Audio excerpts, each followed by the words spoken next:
I'm kicking in your front. Great peeping in your drapes.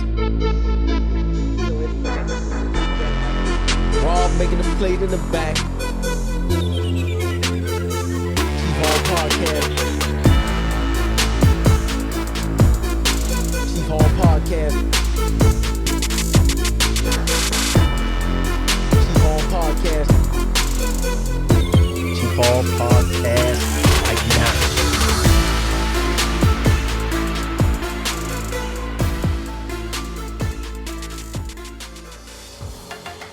I'm kicking in your front door, Ray peeping in your drapes, and Rob in the back making a plate. T-Hall Podcast coming at you right now. Now let's do it. All right, we continuing our segment where we're talking to men that were under the leadership of Coach Frazier and went on and did very successful in their lives. And so we're continuing with that. Great players, talking great to him. We had, of course, everybody remember we had Rudy Barber. Also, Bonwell and all those were some guests on the show along with that, and Stacey McKinney. And now we got a good friend of mine. I've been knowing him for a good little while, over 10 years. And we've been talking and doing that. We work together.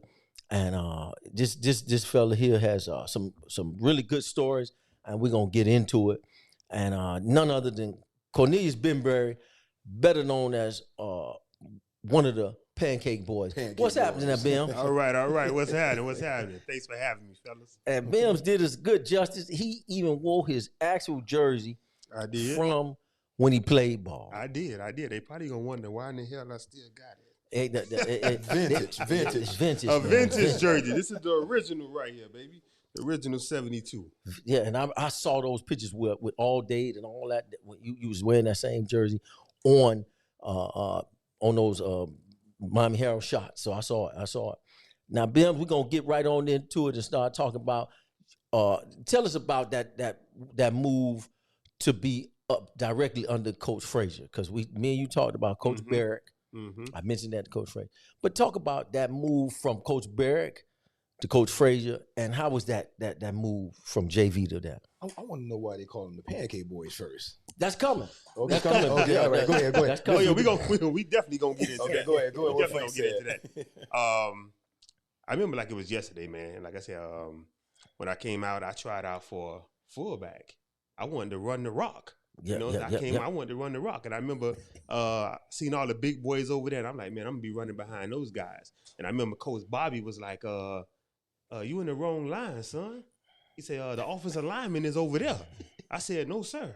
I said, I'm playing running back. He's like, you ain't playing no running back. Like, going on over there with the lineman. And that's how I ended up over there with the lineman, man. But Coach Barrett. All right, we're going to start off and talking about Coach Barrett, man. Coach Barrett kind of just took me up under his wing, man. You know, he seen something in me that I didn't know was instilled in myself. You know, so I just wanted to play football. You know, growing up, I watched a lot of the kids play at the park, Pee Wee leagues and all that. I was just way too big, you know, to ever be able to get out on the field and stuff like that. So I was like, man, once I get into high school, I'm gonna play football. You know, so I like, this is my opportunity right now. Yeah. So Coach Barrett seen something in me, man, that I didn't see in myself until I'm gonna say maybe like a couple of years later. Now Coach Barrett was who? Who was that? Coach Barrett was the head coach at the time of the JV team. All right. And man, so he kind of took me up under his wing, man. You know, me and Coach Barrett talked about a lot of things, man. He took me home a lot after practice was over with. Talked about a lot of things. Took me ended up wrestling. I was on the wrestling team. You know, so he kind of took me up on his wing, man. You know, that's what we heard about. I think that's what you were telling me, how Coach Barrett, and I think even Coach Frazier mentioned how he was with the players. He was real. Coach Barrett, he was real close with him. Coach Barrett was real close with him. Man. We looked at Coach Barrett like he was the old boy. You know, in a sense. So Coach Barrett took us all up, really up on his wing, man, and he took his time with us when he was coaching. He wanted to make sure that we understood what it was that we was doing, and he really focused on the offensive lineman too. Now, I don't know if Coach Barrett played offensive line football or anything like that, but you know, he worked with us a lot, man. Wanted to make sure that, you know, our skills were down packed. Make sure that we knew exactly what we was doing. You know, and kind of just guided us in the right way. Told us, you know, what the grades was important. These are the things that you guys need to do if you're looking to play football on the varsity level. At the JV level, it's like it's preparing you for that next step. So he just took his time and walked us through the things that we needed to do. Because him and Coach Frazier always communicated Always communicated with what each was other. going on. Right, Okay. right. So we always communicated with each other what was going on. Because you guys made a transition. Talk about that transition where you guys, that whole JV team, moved to varsity. Talk about that when y'all did that move. All right, so first of all, I just want to say that during our JV, we went undefeated. My JV season, we were 6-0. My JV season, and we was really, all of us was like a real brotherhood. We was all together, man, real brotherhood. So when we moved up to the varsity level, it was like the last 3 or 4 games of the varsity season. And I remember Coach Frazier telling the senior guys, he's like, "You guys done had y'all time now. You know, it's time for the new guys. I got to prepare for these guys for the following year." He was telling the seniors that. He told them guys, "Say, I'm going to bring," it was me and another guy, Jason Cordero, who both played guard, right? And he was like, and then J-Boy. J-Boy actually had started the game before I actually moved up, all right? So he was like, he told the seniors right in front of us, "You gentlemen done had y'all time. Watch out. You know, it's time for these new guys to come in now. This is the future right here. This is the next wave in a sense." Now, and was that team winning? No, they actually had a losing season that year. I think they had probably won about 3 or 4 games. Oh, okay. Go ahead. So Y'all go ahead on. season, so he was Y'all like, go sit down somewhere. yeah, you're like, we got to get these y'all guys here ready to get them a taste of what's to come for next year. So we moved up, and I got in the last 3 games I played, and it felt good, man, to actually like be given the opportunity to play with some of these guys, because coming from the JV league, you go up to the varsity. I'm looking at these guys like these guys are monsters, man. Like these some big dudes, man. And I'm actually out here on the field, so I had them butterflies. The times that I was nervous, and they asked, "Hey, you going in the game now?" And it's like I got the jitters, man. I got the butterflies. It's like, but I'm actually out here, And I'm gonna say I didn't really settle into it until like the following year. Okay. Following year, but yeah, man. And that those 3 games, and then as y'all transition, that next year y'all was all that spring y'all was a whole nother animal. Y'all was all right. So this way we was no stranger to conditioning. No. All right, no stranger to conditioning. That's one thing Coach Frazier didn't play no games about, man. You gonna hit that weight room, and you got to have your grades, or you ain't playing ball for him. He don't care how great of a player you are. He don't care what he sees in you. If you ain't lifting weights in that weight room, you ain't got your grades together, you ain't touching that field. So he did stress the grades. That was most important. Yeah. That was most important. Your grades, okay, because you got to be somebody when you leave here. Yeah. Right? So while you here, you got to get all you can get, learn everything that you can learn while you here, and you got to lift weights and take that with you. Yeah. Yeah. And then so that when you were saying you were finishing that part where Coach the spring before the spring. The training, I'm gonna say one thing was the conditioning. The conditioning, man, was no joke. I remember Coach Frazier he had these garbage cans in the weight room, right? So we had the stations lined up, about 12 to 15 stations lined up in the weight room, right? And then there was garbage cans like in 4 corners, all right? And he used to tell us, man, up and down, "I want your lunch. I want your breakfast. I want everything." And you see guys running to the garbage can, puking, man, throwing their lungs up. I was one of them. He told us that off camera. I was one of them, man. And it was no joke, man. It was no joke. Like, throwing up until ain't nothing coming up. You feel like you about to pass out and die in there. But that was the conditioning that he knew that we needed in order for us to be great or even be able to go that distance in the war that we was about to face. Yeah. Because we just got a taste of. We got a taste of varsity. The last 3 games that we played. And for some of them guys that actually moved up from JV, they didn't get an opportunity to start in the big games or, have that starting role those last 3 or 4 games of the previous season. So it was new for them, but we had got a taste of it, what it's like to go out into the stadium, Trash Power Stadium, and you got hundreds of people, looking down on, we had the JV game. You had a bench full of people, so it was a little different. We got a little taste of that. But yeah, man, the training was no joke. Like, he was really strict about us lifting weights, as well as us making sure that we get our grades and stuff so that we able to play ball. But he just was preparing us for war, man. That's what he talked battle about. That we wasn't sure what we was really walking into, but he knew. He been doing this for years. So that's why he had to prepare us and make us train the way that we did, so that we could be great. So now you go on and you start that junior year. You start your sophomore year. Sophomore year, my 10th grade. You start, and that's that's 95. That's 95. 1995. Now that team, how good was the 95 team? Oh man, the 95 team was great, man. It was great, man. We had a lot of ballers on there, man. A lot of heads. Y'all made it to the playoffs. We made it to the playoffs. That's right. We made it to the Orange Bowl, and this was the game before state. We played against Northwestern. We had actually beat Northwestern the first time we met them. We came out, we beat them. I think it was like 20-6, if I ain't mistaken.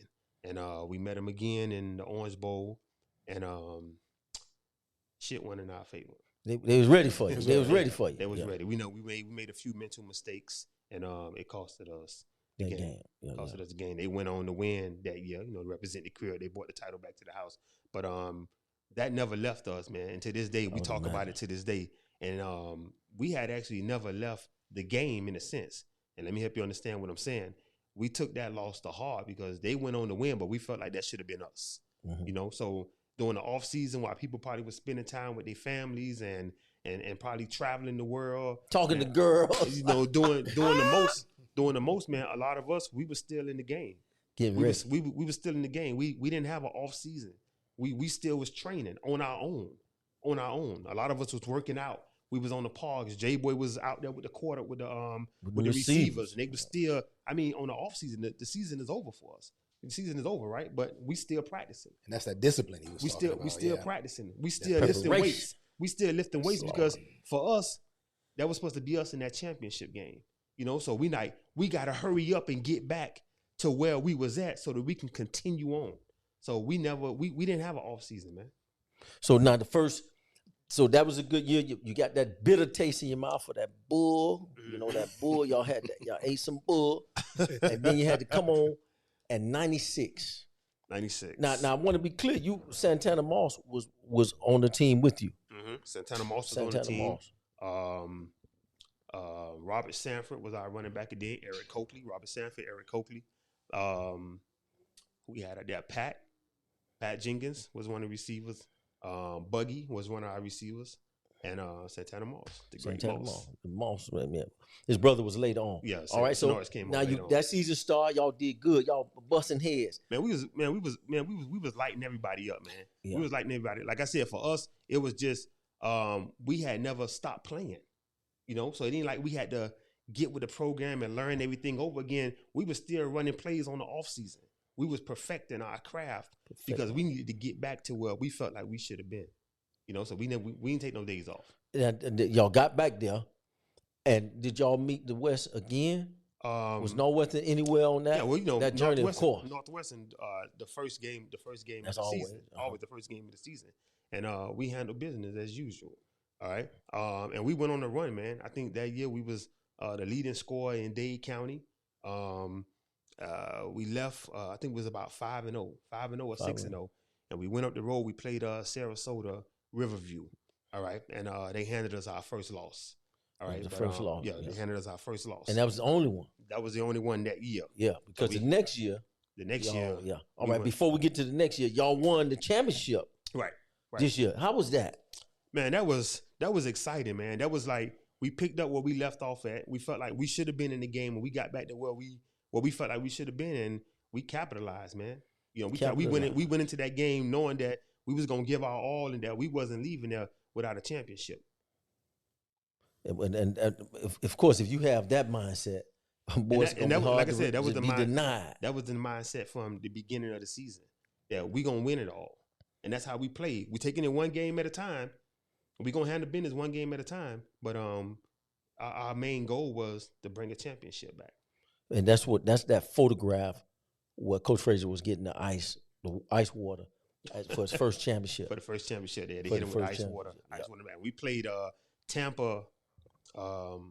We played Tampa Hillsborough in Daytona, wasn't it? In Daytona. We played Tampa Hillsborough. I can't remember what the score was, but I think we was down at halftime. You know what I'm saying? But we came back and we handled business. So now we win that championship, 96, 97. Right. And then we come back that next year, which is Coach Frazier's only undefeated season. We went 15-0. That's his only undefeated season. We went 15-0. We won every game. And we basically just had the same mindset that we had the following year. You know, it's business as usual. We're going to take it one game at a time. We prepared the way that, we were supposed to prepare. We wanted to be successful. We didn't take no days off in the weight room. Everybody came there ready to work. A lot of the time we challenged each other, man. It was all about trying to get better, to get stronger, and one thing I would say, I want to talk about the offensive line, if that's all right. That's right. I'm going to talk about the offensive line. Because y'all known for something. Right.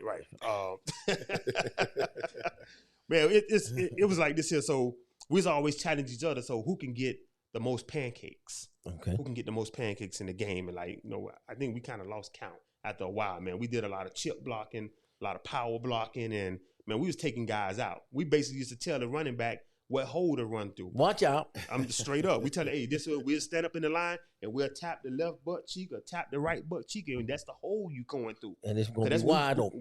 It's going to be wide open. Sometimes they say run 33, dive, and the 5 hole and the 7 hole wide open because we done got rid of that defensive lineman. We got rid of the defensive lineman and the linebacker. You go back and look at them games, man. Them running backs, they'll tell you, man, them guys sometimes, man, they just open up the hole so big, it felt like nobody can stop us, man.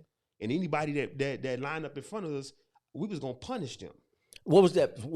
You remember your favorite play? My favorite play, man. That did all that Listen, pancake. man, my when Coach Frazier called 33 dive, man, I know the ball coming right behind me in that 3 hole, man. You get excited. That get excited. Man, my dreads spun up and I ain't had dreads back then, man.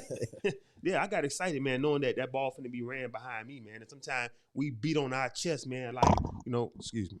We beat on our chest, man, like Congo, like bring that ball here. And we didn't care that the defense knew that the ball was coming here because they couldn't stop it. And that's what Coach Frazier was saying. They couldn't stop One of his quotes that I love that he said, we ran the power because we came with power. We came with power. That was the preparation in the gym. That was that hard work in the gym, man, in the weight room, okay? During the summertime, it's hot. It got to be like 80, maybe 90 degrees in there, if not more, man. And we working out like barbarians in there, man. We in there like animals, man. He like, I want your supper. We willing to give it up because we know that the preparation that we going through right now is going to help us in the long run. Because now y'all tasted that victory. Yeah, we done taste victory. Now we hungry. Now we want the back-to-back championship. We want to go undefeated. This was our mindset, and I speak on behalf of all my brothers that I played ball with. We were saying we gonna go undefeated. We gonna punish every person that lines up in front of us. We gonna make them feel like they ain't supposed to be there. He said we lift weights. We don't play. Yeah. But see now, boy, just imagine that would have been 3 straight years. Mm-hmm. With that, because everybody that during those times, everybody that won out here, they went and won. Right. For the majority of the time. Mm-hmm. So when the West beat y'all, they went up and they won. Whenever we won, we cleaned up. We brought it back home. Yeah. So like I said, man, it was always a step as far as progressing and getting better. That's what it was all about: progressing, getting better. And one thing that was a few things, that Coach Frazier always said is that no man should line up in front of you and whoop your ass. You're a grown man. Yeah. He may run a trick play and trick you, but if he tell you that he coming dead at you, then there be no reason that he should be able to whoop your ass. That's why we work out. That's why we work out the way that we work out. I remember one time doing practice, Coach Frazier would line up in the back of the D lineman, and he would say like this, cut him off. And then sometimes, depending on who would line up, he'd do like this. That means hit him in his goddamn mouth. Bust his nose. Wide open. And they love the contact, man. It was just that, like that. Like, let's go get it. And when I lined up, I didn't want to cut off. I didn't want to cut off. I was there. I punished. I felt like our practice was tougher than any game. Our practices was tougher than any game that we played in. Yeah, I felt like our practice was tougher than any game that we played in, man. Like, I never got tired in a game the way that I did in practice. And that was that preparation of getting us prepared for the battles and the wars that was to come. That's right. Now, you successfully finished, got those back-to-back state championships, and you went on and played college ball. But before tell them the story that you told about when Bobby Bowden came in the office with Coach Frazier. tell them that story. So Coach Bobby Bowden came in the office. He was like, well, this boy, he ain't no 6'3". I guess he told me I was a lot bigger than what I was, man. For people who don't know, that's legendary coach for Florida State University. Legendary coach for Florida State. Yeah. And Like this boy ain't 6'3", but he's a hell of a player. Yeah. He's a hell of a player. One thing I always carry around my scrapbook.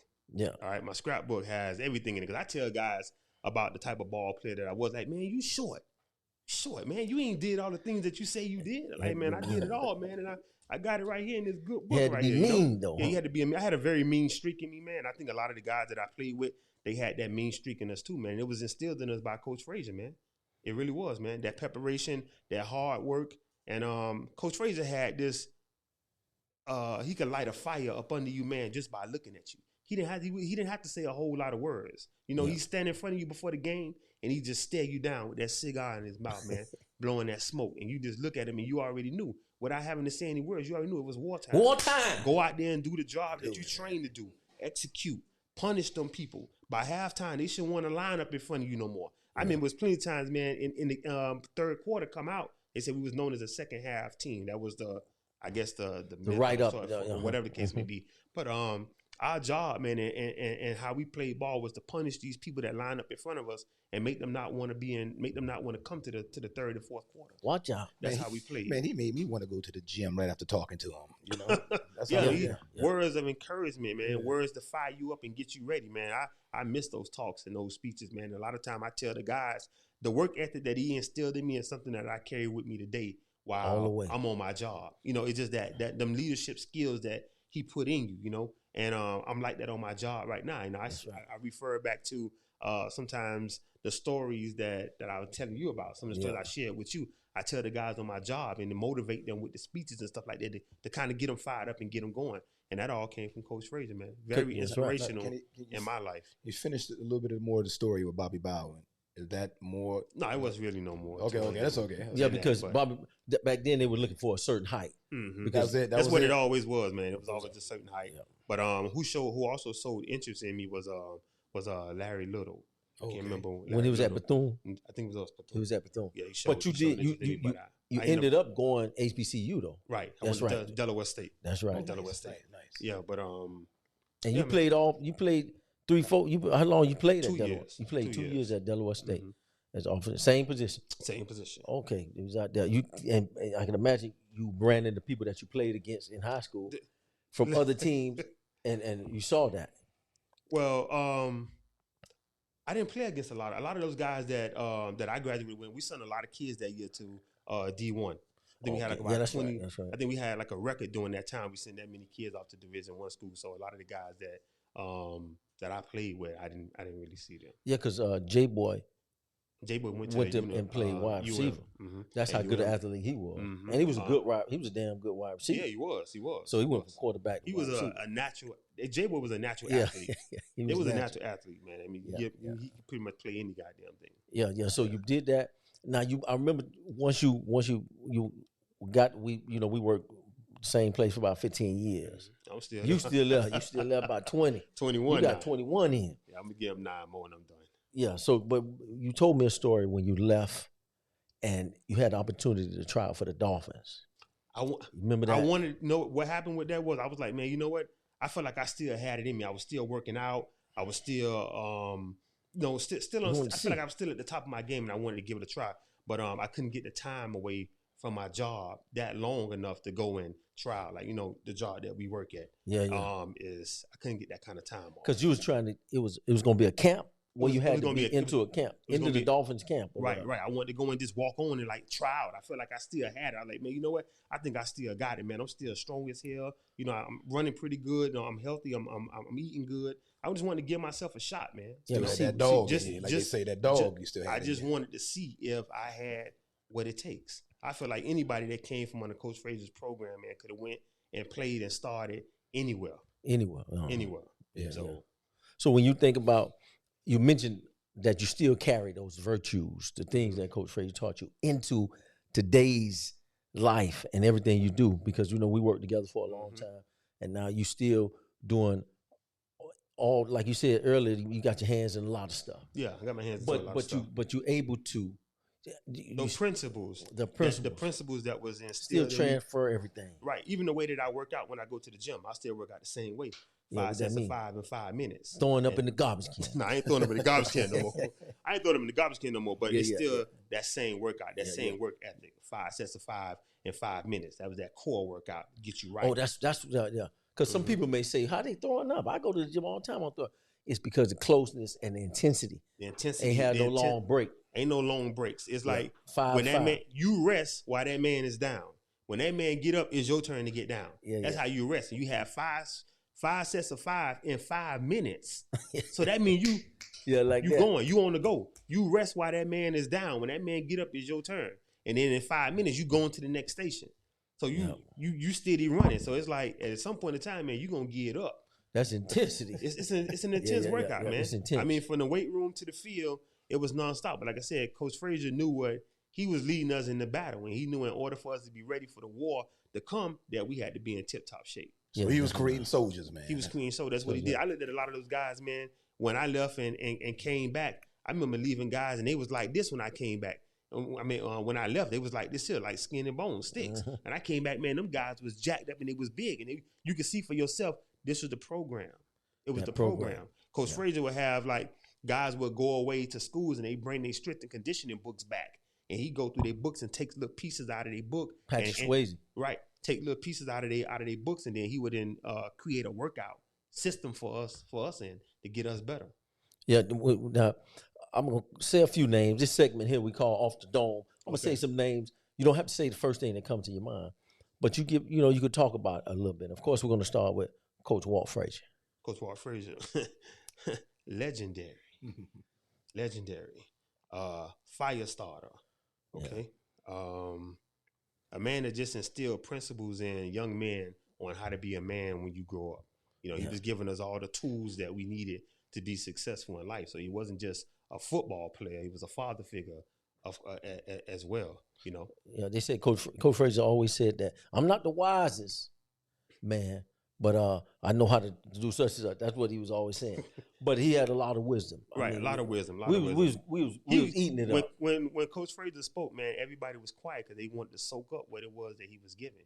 He been around, he's giving us knowledge, and we didn't feel like he was ever telling us anything wrong. It was what he was telling us would be beneficial to us in the long run.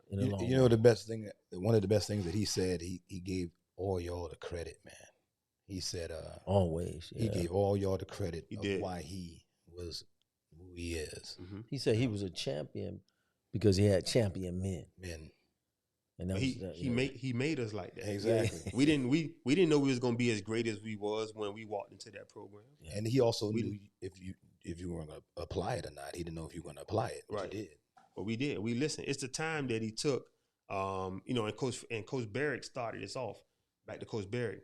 It's the time that he took to make sure that we understood what we was doing. And first of all, and I say, first of all, just wanted to figure out if we really wanted to be there or not. Some guys just wanted to play ball, I guess, because of the girls, or just they just wanted to be in the uniform, but they didn't really love the game. They probably really didn't want to play the game. Maybe their parents or somebody in their household pushed them to play, but it wasn't really in them to play. So I guess that was part of being a coach, to find out if these men really want to play ball. Okay, if he's serious about really wanting to play now, then let me give him the tools and everything that he need to be great. Yeah. How far did he want to go? Talk to him. And this is what Coach Barrick started this out, because we was really up under Coach Barrick. Finding out if we really wanted to play this game, how serious we was about playing this game. Did we want to make it up to the next level? Do you want to play varsity after the JV is over? Like, what do you want to do? And I think that shows great coaching, to have so many players that you have to do that with, to find out if they really want to be here or not. And if they really want to go to the next level or not. So, like I said, just being a great coach, man. Because Coach Barrick was the perfect pre-workout for y'all to get to the main workout with Coach Frazier. He was the perfect person to have in front. Well, Coach Barrick didn't take it easy on us. You mind, like I said, I also wrestled, and I wrestled heavyweight. All right, so I had nobody in there to wrestle but Coach Barrick. So, oh yeah, I wrestled Coach Barrick, man. You feel me? That was my sparring partner for the 2-3 years that I was on the wrestling team. And he was my good. sparring. He was good. Yeah, he was good. He was good. He taught me a lot of things, man. I wrapped my son up, lately. My son a big guy. 6'4", 280 pounds, man. I still get down and tussle with him, show him some things. Pop still got it. Yeah, see now since you moved on to that, now your any of your boys playing ball? My oldest son plays for Pace, junior, Cornelius Bembry Jr. Cornelius Bembry Jr. Now he playing the same position. What he playing? DN? He plays left tackle. Oh man, left tackle. Yeah, so this is last year. He getting ready to get up out of there this year. That blind side. Yeah. He got a school in mind. He trying to go to. Or they looking at it. A lot of schools was looking at him, but he kind of got to the point that where he was like, man, Dad, I don't know if I really want to play no more. And I always told my son, I said, listen, I'm not gonna force you to do anything that you don't want to do. I said, but it will be a great opportunity for you to get out and get into the world, man. These people paying for you to go to school. That don't happen to kids all the time, But he kind of like this kind of, and they was all over him. They wanted him because his size. He was big and strong too. What's his height again? He 6'4". 6'4", 280. 6'4", 280. And he's strong, man. He naturally strong. I think he deadlifting every bit of 585. He's really strong, man. But he just like that, I don't really want to do it no more. Boy, if you had that height, it'd have been it'd been a whole nother story, man. I think a lot of schools probably would have gave me a real shot. A lot of D1 schools big boys probably would have gave me a real shot, man. But I gave him hell at 270. I was 270 at like 5'11". Man, they couldn't do nothing with me. Give him hell with what you got, huh? Give him hell with what I got. That's what I'm talking about. Now, so you moved on. You did that. Now you still focus on being able. Do you do any work with young folks where you other than your kids pushing them like that? No, actually, I'm gonna keep it real with you, Frank. No, I don't, man. Like, none of that. None of that. Like I had guys at one time was like, yo, won't you come back out to the school, man, and coach the kids up and stuff like that. And it's like, I thought about it, but my schedule don't allow that. Don't allow it. Yeah, so how, it doesn't feel good seeing the state Carol City in it with football. No, it don't, man. It don't. I'm diehard Carol City, man. And it's like when we ain't doing good, I still have my friends that, man, your Carol City ain't doing good. They got mocked up again. I say, just give us time. We'll get there. It's gonna take some time to get the right coaches in there, the right players in there. And eventually we'll get back to with the right coach. Yeah. You gotta take the W's the same way you take the L. Yeah, like coach said that, and he was probably referring because New Orleans did really good this year. That's what.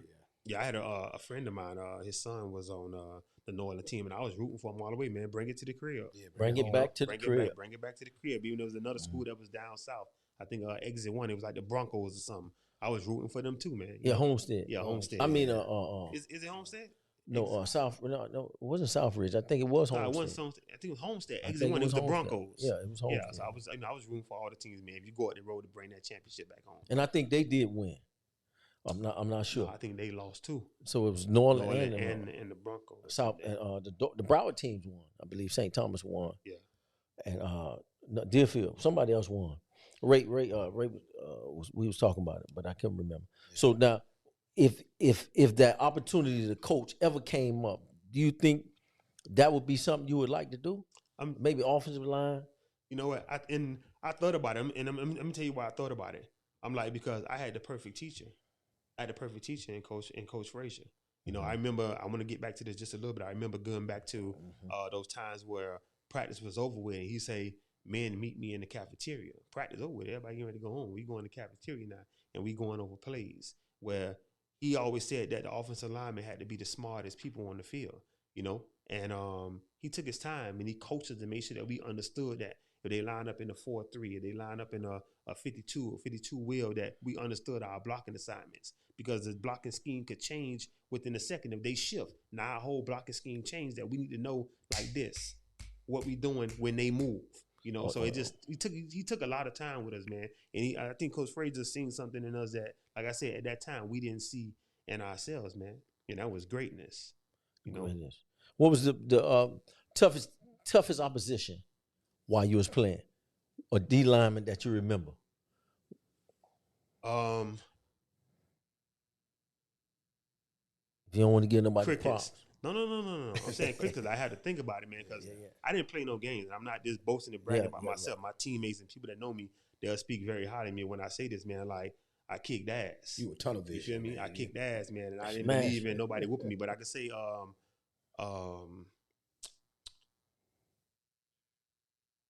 Might have been a little tough. yeah, it was a little Might tough. not But be, it was a but- team from up north. They came down. We played him at Trash Power Stadium, Palm Beach something. Oh, Maybe up there, but I remember this guy. He was number 75. I think he was one of their great players on the defensive line. Me and him still made it like the whole goddamn game. Yeah, we still. I mean, like we was like the whole game. He didn't give, I didn't give. He ain't bend, I ain't bend, and we went at the whole game. So I remember that guy off rip. But anybody else, man, I was like a steamroller. I rolled over him. Ain't matter Pancake. how Now the big name they Pancake was. Boys, we ain't talk about it that Yeah, much. yeah. Where it came from? Who gave y'all that? Donald Heavens. Okay, the running D. back. No, He Donald Heaven played offensive line. He was offensive Number line, 78, Donald Heaven. And we looked up to Donald, man. Donald was big bro. When we was all the little guys, man, Donald was the man. Blue chip, All-American. He was that guy. And I remember playing right tackle in the game that was playing against Miami Lakes. And they ran the power. Mm-hmm. They ran. We ran the power play. We ran the power play on Donald's side. The left side, Coach Frazier always said, was like the strong side. That's where we ran a lot of our power plays and dive plays. But I remember blocking a guy in front of me. I thought I was doing something. And Big Donald came down with two people and took my man as a third person and pancaked them in front of me. I mean, when I say pancaked them, I mean on top of them, smashing them guys was laid out like flapjacks like this. And Big Donald got up and he was just like, can you imagine like King Kong just going crazy like this here? And he was like, you got pancake. And it was like, damn, and like, having those conversations, Big D, Donald Heavens, I had to give him his props too, man. He was like somebody that we really looked up to, man. Paved the way and started the whole pancake boys things. And we just took it on from there after Big Donald left. He was. Big Donald was a senior when we played. So that was like my sophomore year. Okay, so y'all got one good season in with him. Yeah, one good season in with Donald, man. Like I said, we really looked up to him, and he did a lot of talking to us, and telling us that we can be great. We just got to apply ourselves, listen to what Coach Frazier said. So I had to give him his props, man. He did his thing, but he really opened our eyes, and he opened my eyes too, watching all of the accomplishments that he got. He made first team all day, first team all state, and I watched the recognition that he was getting, and I was like, the better you are, the more recognition you get. And I was like, I can be a first team all state. I could be a all American. I can do what Big Donald did. So that was one of my goals, that I was set out to be the best offensive lineman that I can be. And you accomplished a whole lot of what you wanted to. I got a whole lot of that. That's why I keep my scrapbook, man, because my guys that I played ball with, and even guys that I never played ball with, they would say, man, you ain't make all that stuff, man. You first team all state, first team all day. I was all that. Nike All-Star game, first team. I did all that. Those were my accomplishments because I felt like I can reach that level of stardom that Big Donald did. Like I said, we all looked up to Big Donald, man. Big Donald Heavens. Yeah, Big Donald Heavens. Now, we had one of the Wipeout boys on. Okay. And they were known for clearing that hole out, opening them up, doing that.